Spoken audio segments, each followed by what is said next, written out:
이슈앤피플 2부 출발했습니다. 네, 다시 아웅다웅 뉴스가 돌아왔습니다. 아웅 현웅. 네, 아웅다웅 뉴스의 이현웅 아나운서 휴가에서 잘 돌아오셨나요? 어서 오세요. 안녕하세요. 잘 다녀오셨죠? 잘 복귀했습니다. 휴가 중에 많은 일이 있었습니다. 그렇더라고요. 네, 휴가 함부로 가면 안 됩니다. 예. 자, 첫 번째 소식입니다. 오늘 국회 국방위원회가 이번 계엄령과 관련한 긴급 현안 질의를 진행하고 있는데 계엄을 건의한 것으로 알려진 김용현 전 국방부 장관은 나오지 않았다고요? 네, 앞서 오전 8시 반에 대통령실에서 브리핑이 하나 진행이 됐죠. 윤석열 대통령이 김용현 국방부 장관의 사의를 수용해서 면직 재가한다는 내용이었습니다. 네. 김 전 장관은 당초에 출석하겠다는 의사를 밝힌 것으로 전해지는데 이 사의가 수용되면서 출석이 무산됐습니다. 네. 그리고 대신해서 김선호 국방부 차관이 장관 직무 대리로서 출석을 했습니다.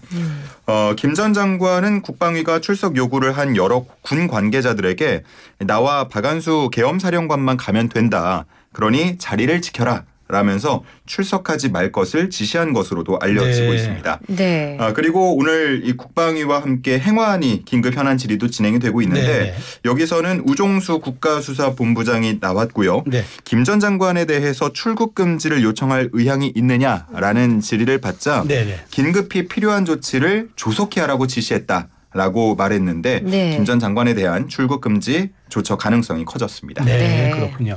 자, 이런 가운데 김용현 전 국방장관이 몇몇 언론사에 입장을 밝혔다네요. 네, 연합뉴스를 보면 김 전 장관이 사임 표명 직후 그러니까 어제죠. 안일한 불의의 길보다 험난한 정의의 길을 이라는 입장을 밝힌 것으로 전해지는데요. 네. 이 말은 육군사관학교 생도 신조 중에 하나를 인용한 것으로 보입니다. 네. 그러니까 비상계엄령을 건의한 것이 정의의 길이었다라는 취지라는 해석이 가능하겠고요. 네. 한편 오늘은 장관직에서 물러나면서 남기고 싶은 말이 있느냐라는 KBS 질문에 자유대한민국 수호라는 구국의 1년뿐이었다라는 메시지를 보낸 것으로 전해집니다. 네. 또 부연할 이야기가 있는지 묻자 그대로 제가 전해드리면요. 네. 우리 사회 곳곳에 암약하고 있는 종북 주사파를 비롯한 반국가 세력을 정리하지 않고는 자유대한민국의 미래가 없다. 네. 더욱이 민주당의 초법적인 입법 독재로 초유의 예산 삭감과 행정 사법 체계의 마비는 선을 넘는 내란 수준이다. 이를 극복하기 위한 비상조치가 필요하다는 게 대통령님의 생각이었다라고 했는데요. 네. 대체로 계엄을 선포하는 내용을 담았던 윤 대통령의 긴급 담화 전문 내용과 비슷하다는 평가입니다. 네.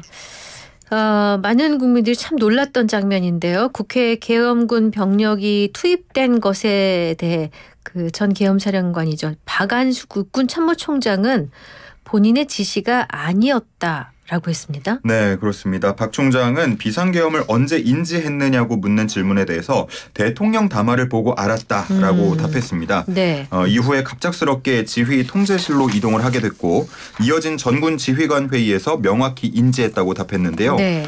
그리고 말씀을 하신 것처럼 계엄군의 국회 난입과 또 무장과 관련한 사항 등에 대해서는 알지 못했다라고 답변을 했는데요. 네. 안규백 민주당 의원이 그게 말이 되냐라고 재차 따져 묻자 본인이 명령 통제하지 않았기 때문에 인지를 못한 것이다 라고 답했습니다. 네. 이어서 그럼 계엄사에서 한 게 뭐냐? 라는 질문이 나오자 계엄 상황실을 구성하기 위해서 노력을 집중했던 것으로 기억한다라고 했는데요. 조직 구성 등을 위해서 토의했다라고 했습니다. 네. 한편 민주당이 계엄군이 우원식 국회의장 그리고 이재명 한동훈 대표 등에 대해서 체포를 계획했다라고 하는 주장에 대해서는 역시 전혀 사실이 아니라고 말을 했고요. 그런 계획은 없었다라고 답했습니다. 네. 그리고 또 김선호 국방차관은 또 계엄령 포고령을 국방부가 작성하지 않은 걸로 알고 있다고 말하니까 이건 박안수 대장의 얘기랑 또 배치되는 부분이잖아요. 네, 그렇습니다. 우선 김 차관 역시도 이번 비상계엄령 선포에 대해서 사전에는 알지 못했고 언론 보도를 통해서 보고 알았다라고 말을 했는데 만약에 이들 말이 모두 다 사실일 경우에는 지난 비상계엄 선포가 정말로 극소수 인원들에 의해서 진행됐다라는 분석이 가능해지겠습니다. 말씀을 하신 것처럼 김 차관, 계엄군의 포고령 제1호 작성과 관련한 질문에 대해서 작성 주체는 확인을 할 수 없고 국방부에서 작성하지는 않은 것으로 알고 있다라는 취지로 답을 했고요. 또 국회에 병력이 투입된 것은 김용현 전 국방부 장관의 지시이고 자신은 병력 동원에 부정적이었다라는 입장을 밝혔습니다. 그러면서 국방 차관 직책에 있으면서 일련의 행동을 미연에 확인하지 못한 점, 또 진행되는 과정에서 막지 못한 점에 대해서 책임을 통감하고 또 책임질 일이 있다면 지도록 하겠다라고 말을 했습니다. 네. 이번에 그 계엄에 대한 각종 그 반응들을 살펴보겠습니다. 우선 외교 측면에서 계획된 일정의 차질들이 생기고 있죠. 네, 먼저 김용현 전 국방부 장관의 사표가 수리되면서 오늘 열리기로 했던 한 카자흐스탄 국방장관 회담이 취소됐는데요. 카자흐스탄 측에서 방한을 하지 않기로 한 것으로 전해지고요. 네. 또 주중 대사관도 오는 10일로 예정이 됐던 정재호 대사의 이임식을 취소했습니다. 그리고 내년 한일 국교 정상화 60주년을 맞아서 이시바 시게루 일본 총리가 1월에 방안을 조율하고 있다라는 내용이 전해진 바 있는데 이 역시 계획 자체를 재검토하기로 했다는 소식이 전해지고 있습니다. 그리고 오는 15일부터 이틀간 방문 예정이었던 스가 요시히데 전 총리 역시도 방한 일정을 취소한 것으로 전해집니다. 그리고 우리 외교 당국이 방문 또 참석하려고 했던 일정도 차질을 빚고 있는데요. 조태열 외교부 장관은 오늘 참석할 예정이던 2024 세계 신안보 포럼 일정을 포함해서 향후 일정을 취소하고 비상 대기 중이고요. 또 독일과 스페인 방문길에 올랐던 김홍균 외교부 1차관 역시도 일정을 다 연기하고 조기 귀국했습니다. 또 김영호 통일부 장관도 내일로 예정된 언론 인터뷰를 취소하는 등 대외 일정을 최소화하고 있는 모습인데요. 이러한 모습들을 보면서 한 외교 소식통의 이 얘기를 전해드리면 전 세계가 트럼프 2기 정식 출범을 앞다퉈서 준비하고 있는데 우리만 국내 정치를 바라보고 있다면서 우려를 표했습니다. 네. 자, 이런 와중에 참 이런 어이없는 소식도 있는데요. 태국에서 원화 환전을 거부하는 일이 있었다고요? 네, 온라인 커뮤니티에 올라온 글을 보면요. 이 글쓴이는 태국을 여행 중이라고 했는데요. 사진을 함께 올렸습니다. 한 안내문 사진인데 국내 정치적인 문제로 인해 일시적으로 원화를 받지 않겠다라고 영어와 태국어로 쓰여 있었습니다. 그러니까 계엄 선포 이후에 원화 가치가 상당히 많이 일시적으로 떨어지기도 했는데 환전 불가까지 이렇게 안내문이 붙어서 충격을 주고 있는데요. 다만 앞서서 말씀을 드린 것처럼 앞에 단서가 국내 정치적인 문제라고 쓰여 있어서 이게 과연 계엄의 영향인가? 이 영향인지는 좀 불분명하다라고 볼 수가 있겠습니다.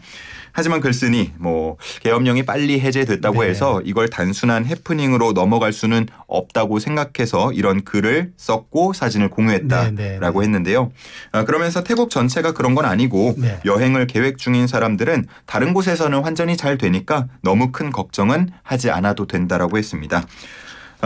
실제로 이번 계엄 선포 이후에 세계 각국에서 우리나라를 여행 위험 국가로 지정하거나 또 여행주의보를 발령하기도 했는데 이게 실제 관광객 수에 영향이 있을지는 조금 두고 볼 문제입니다. 통계가 좀 나와 봐야 알겠지만 일단 오늘 증시에서 항공주들 그리고 여행 관련 종목들 약세를 벗어나지 못하는 모습입니다. 자, 그런데 국내 투자자들의 속은 타들어가는데 뉴욕 증시는 또 사상 최고치를 경신했다고 소식이 들려오네요. 오늘 우리 증시 상황은 어떤가요? 네, 예전에 보면은 뉴욕 증시가 잘 가면 우리도 이른바 이제 커플링 된다라고 해서 우리 증시도 따라서 잘 가곤 했는데 올해 유독 그런 모습을 보이지 않았고 특히나 최근 들어서 그런 경향이 강해지고 있습니다. 오늘 우리 증시 역시나 약세를 보이고 있는데 어제에 비해서는 낙폭이 줄었다라는 게 다행이라면 다행으로 볼 수 있겠습니다. 그리고 오전 중에는 양시장 모두 다 상승 전환하는 모습을 일시적으로 보이기도 했습니다. 가장 큰 주목을 받는 건 역시나 외국인 투자자의 모습일 텐데 어제 상당히 많이 빠져나갔거든요. 오늘도 오전장에서는 좀 내다 파는 모습이었는데 과연 오늘 장 마감 때까지 어떤 포지션을 취하느냐 관심을 모으고 있고요. 따지고 보면 윤석열 정부가 올해 코리아 디스카운트를 해소하겠다면서 증시 밸류업 정책에 상당히 힘을 쏟았습니다. 올해 1월 2일 첫 개장 때 개장식까지 직접 현직 대통령으로는 처음으로 참석을 하기도 했는데 그렇게 올해 내내 쌓아오던 공든탑이 이번 계엄령으로 무너지고 있다라는 평가가 국내외에서 나오고 있는 상황이고요. 이번 일을 계기로 한국 경제를 둘러싼 불확실성이 커졌다. 코리아 디스카운트가 더 강화될 수 있다라는 우려들 나오고 있습니다. 그래도 그 세계적인 시종평가회사 S&P 스탠더드 푸어스 우리의 그 한국 신용평가 지수, 신용 지수를 그대로 뒀습니다. 맞습니다. 그건 다행인 거예요. 네, 아유 참. 아웅다웅 뉴스에 이현웅 아나운서 함께했는데 이제 오늘 퀴즈 할 분위기는 아니어서 오늘까지 퀴즈 오늘은 없습니다. 없습니다. 없습니다. 네, 수고 많으셨습니다. 잘 들었습니다. 고맙습니다.